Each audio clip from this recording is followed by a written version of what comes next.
Bonjour, je suis Karine Deleuze, psychologue, psychothérapeute, cyberaddictologue à Paris.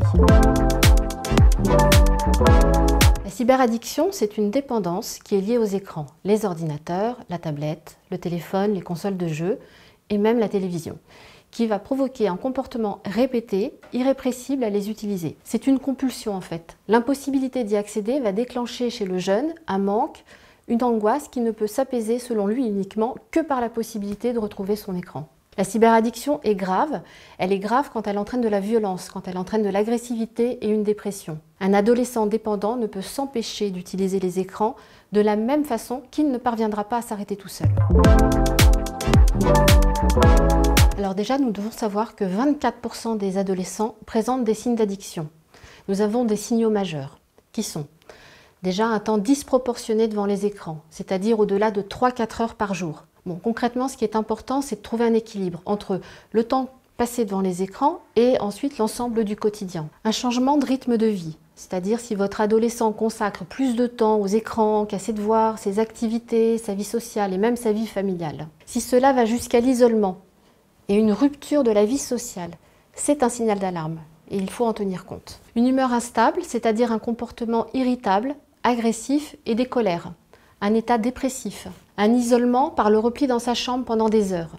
C'est-à-dire que même s'il est connecté avec ses amis, que ce soit en ligne pour discuter ou en réseau pour jouer, il n'en demeure pas moins un manque de contact humain qui est nécessaire à une bonne socialisation. Des stratégies pour avoir plus de temps d'écran, allant jusqu'au mensonge. L'utilisation des écrans la nuit provoque des insomnies. On a la chute des résultats scolaires par un manque de concentration, de perte d'intérêt et par la perte aussi de la notion d'effort et de travail.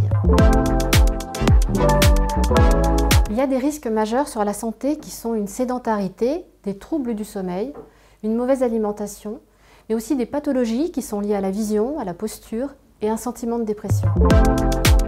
Il va être important de redéfinir les règles d'utilisation des écrans à la maison pour chaque enfant en fonction de son âge, de son utilisation et de s'y tenir surtout. Le non-respect de ces règles doit entraîner des conséquences. C'est-à-dire si votre enfant a dépassé le temps d'écran que vous aviez fixé, son utilisation sera réduite le lendemain. Une technique qui fait ses preuves pour bien aider son enfant à gérer les écrans, c'est de placer justement cet écran dans la pièce commune. Salon, cuisine si c'est dans la cuisine, vraiment pour que l'enfant sente qu'il y a du passage. Même si vous ne surveillez pas derrière l'épaule de votre enfant ce qu'il regarde, votre enfant sait qu'il y a du passage et de toute façon, par lui-même, limitera sa consommation. Votre enfant est très à l'aise avec les écrans, bien plus que vous, parents d'ailleurs.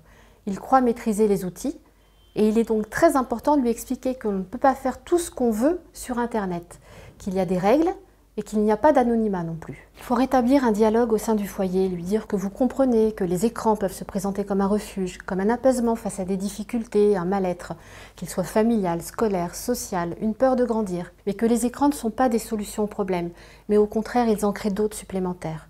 Vous pouvez lui proposer d'aller voir un psychothérapeute pour repérer et travailler sur ce mal-être et retrouver une relation saine avec les écrans. Si votre enfant présente des signes d'une dépendance plus grave, de l'agressivité, des menaces de suicide, un comportement dépressif, une déscolarisation, vous pouvez également vous rapprocher des services d'addictologie en structure hospitalière.